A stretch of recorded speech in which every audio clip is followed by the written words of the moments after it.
Hi everyone, my name is Monica Exley. I am the author of Letters to Alexander, and today I want to read chapter 1 of this book, share this book with you guys, and I plan on each week to read a chapter, so please join me. If you're able to support, please pick up a copy of this book and read along. And also this weekend, I have this virtual book signing coming up for my book Shadow, so if you're able to join, I would really appreciate it. Thank you so much. And so a little bit background of this book.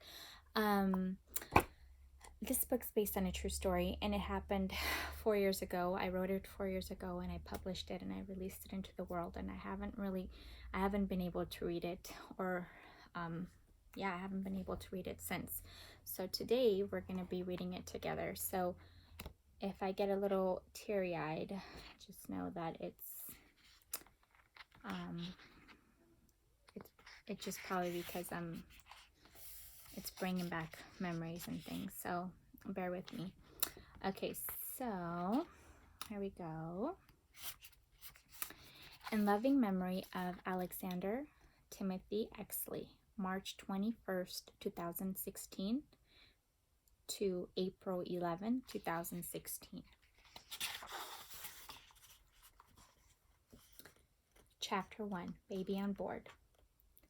My husband Timothy and I were excited to find out we were going to be parents for the first time on that breezy October day. I will never forget the look in Tim's eyes of pure joy when I rushed out of the restroom that day and told him the news that I was pregnant. My hand was shaking as I held the pregnancy test in it and periodically kept looking at the test to see if the results would somehow change. However, the result didn't change, it stayed the same. It read pregnant on it each time my eyes locked on it. In order to be extra sure, I must have stared at that initial pea stick for at least an hour. I even took pictures of it. I figured I had to convince my brain somehow, and the longer I stared at it, the more it was supposed to convince me, right? Wrong. I was literally not convinced until 14 pregnancy tests later. It was true. We were going to be parents. For the next 9 months, I would grow a little person inside of me. While Tim's eyes expressed pure bliss at the news, my eyes expressed continual shock, and I couldn't believe it for the longest time. My mind was racing at a mile a minute. Could it be? I was wondering. Was I really pregnant? As each day went on, I became more and more fascinated at the very thought that a miracle of life was growing inside of me. I was now going to have to share my body with another person. This was quite the shocker of a lifetime for me, considering I don't normally share too well. At the time, 9 months of sharing my body with someone growing within me felt like an eternity of sharing. On the other hand, I was terrified at the realization that there would be so many firsts and so many new things that I would experience. All the things that came along with raising a child. I mean, can you imagine days and nights of changing endless poopy diapers? Endless sleepless nights? Having to now nurture another human being that would be there with you all the time? Goodbye, freedom. I mean, the very thought of pushing a baby the size of a watermelon out of me mortified me. How was I going to make something so big come out of something so small? I kept thinking. I was convinced that I couldn't do it, of course. No way, impossible, I thought. I secretly wished that somehow I could exchange my faith with Tim's. I kept thinking, Tim is a very strong man, therefore surely he would have no problem giving birth. Surely if anyone could push a baby out, it would be Tim, not me. After researching all that the internet had to offer on birthing information, I just knew it was going to be so painful. I never thought I was going to have to give birth.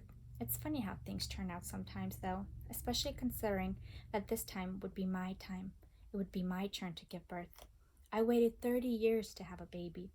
I figured the longer I waited, the more prepared and ready I would be when it came time for me to be a mother. However, in that very moment, I thought that maybe 30 years was still not long enough. especially since I felt everything but ready for this huge and new life-changing responsibility. Once the pregnancy symptoms started kicking in around 4 weeks, I was more convinced than ever that I would have preferred it if Tim could give birth and grow our baby inside of him instead. I spent the next 6 months vomiting all the time. I was restricted to the couch since I was aching and hurting so badly everywhere. I couldn't move. My back was in so much pain. I was repulsed by some of my usual favorite foods and drinks. For example, I couldn't eat anything in it that had onions, nothing that had beef in it, coffee, no. And I was typically repulsed by meats in general. However, chicken was still okay occasionally.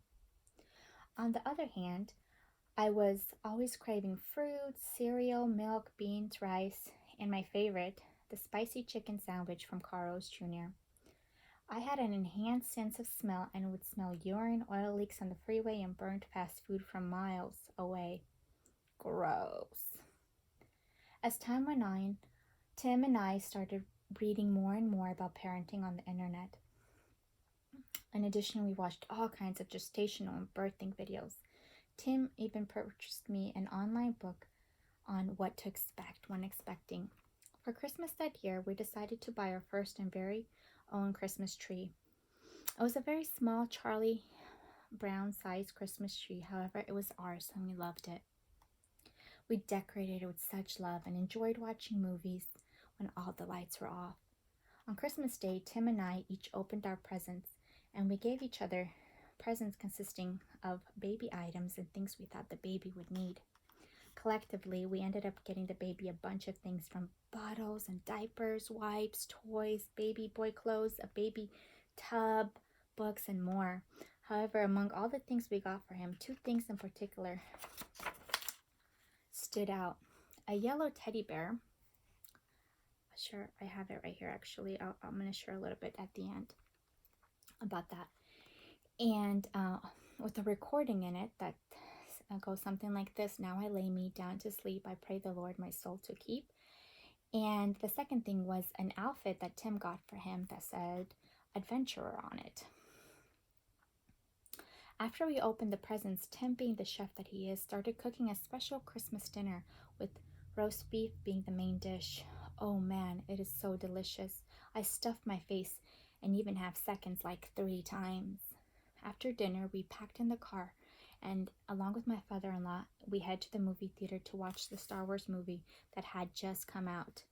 Well, all I can say is that I probably should have rented the movie instead, because all I did that whole time was barf, and barf some more in the bathroom during the whole movie. The weeks following consisted mostly of doctor appointments and visits. To my surprise, Tim was a natural at everything. He took such good care of me and the baby. Tim gave me daily massages. I especially enjoyed the foot massages he gave me, as they relaxed me so much and eased so much of my pregnancy aches and pains.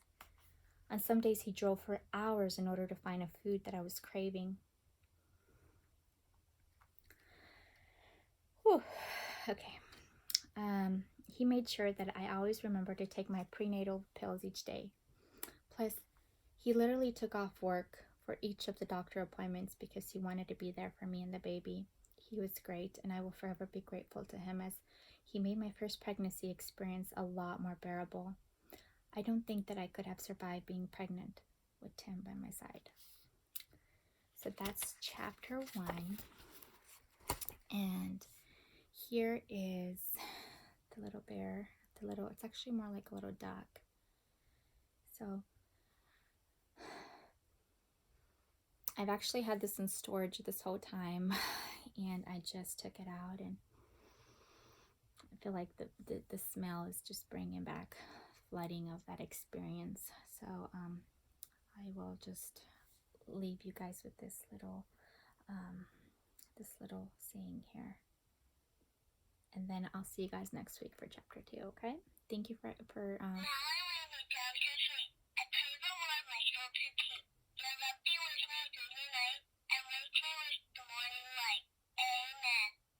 oh, let's try again.